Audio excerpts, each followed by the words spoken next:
Our first trip to Lincoln, an overview of what the guys got to see as we get ready for the training camp tour from Lincoln. Well, Rick, after a challenging first season in Lincoln, Mike Riley's Huskers bounced back last year, winning 9 games. Now with a new defensive coordinator in place and a highly touted transfer at quarterback, Nebraska looks to take another step forward and perhaps end a 17-year conference title drought. And with that, we welcome you to Lincoln. Dave Revson, Jerry DiNardo, Howard Griffith. Stop number 9 for us on our tour of the Big Ten, and year 3 for Mike Riley here in Lincoln. And one of the most intriguing storylines, I think, of the entire conference. And it looks like there's a lot of changes going on out there. A lot of changes offensively and defensively. It's going to be interesting to continue to watch them develop.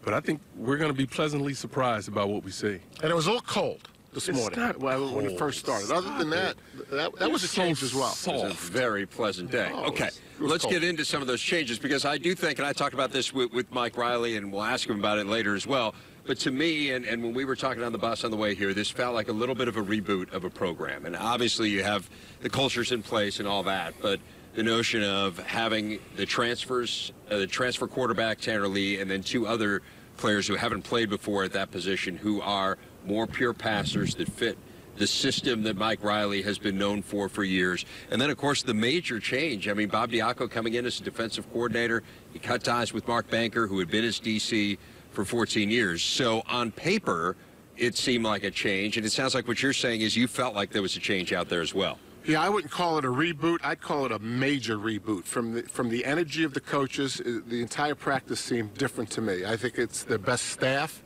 I think it could be their best team offensively. You know, I always felt like they were coaching on eggshells with Tommy at quarterback, right? Because he was their best talented quarterback. They really didn't want to be in that offense, but they had to try to make that work. It just seems like there's so much less pressure off the offensive coaches because they're running now what they've wanted to run. And I think Bob Diaco and his defense, you know, we've talked about that quite a bit, is drastically different than what they were doing on defense. For me, this was the best practice since we've been covering it, in my opinion. Both staffs. Yeah, watching these guys run around, not a lot of guys on the ground. They understand the tempo of practice. They're late in the camp, and they're still flying around. I think that's really important. And, you know, when you go out and you make changes to a coaching staff, particularly when they're good friends, you know, that really says a lot. That you talk about a major reboot. It is when you have to start letting friends go because you want to continue to move the program forward.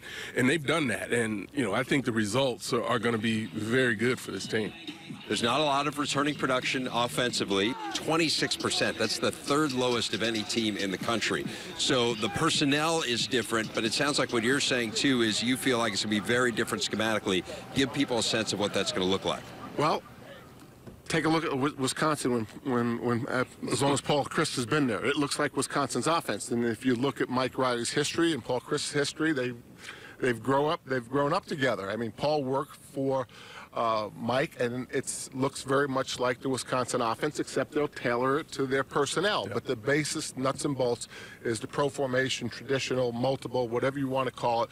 I call it very much what Wisconsin looks like. Yeah, high percentage passes. The quarterback is always going to have somewhere to go with the ball if the players aren't open down the field. They call them check down, so it could be a back, could be a tight end coming out of the backfield. And, you know, I think it's going to be really good for this offense because we've talked about all 3 of these quarterbacks can throw. There's no doubt about that. But again, it's about high percentages. And you've got to be able to make the right throws and understand what defenses are trying to do to you so that you can make the right read. This is another West Division team that was a spread team under Bo, and now it's a pure pro team like Iowa and Wisconsin. And similar to Wisconsin, we're going to see the odd man fronts on defense as well. Right, correct. I mean, you could say the same thing about the Nebraska defense as you do about the Nebraska offense. Look at Wisconsin. Look at what they're doing on offense. Look at LSU now, what they're doing with Dave Aranda down there. And it's kind of taken over a little bit in college football. So this is the trend. Plus, Mike Riley makes the point when he was the coach, when he was the head coach in Canada, he was one of the few coaches in Canada that ran the odd man front, because Mike started as a defensive coach. When I was at Colorado and he was at Northern Colorado, he was defensive coordinator. So he knows this system fairly well. And also is willing to admit that this is a system that gives his offense the most problems. So being able to practice against something like this every day is going to make them a lot better. Yeah, they're going to see a lot. I mean, by the time they get to a game, right, you think about all the different exotic looks that they will have seen from this defense, and there won't be many things that people can throw at them that they haven't at least had some familiarity with.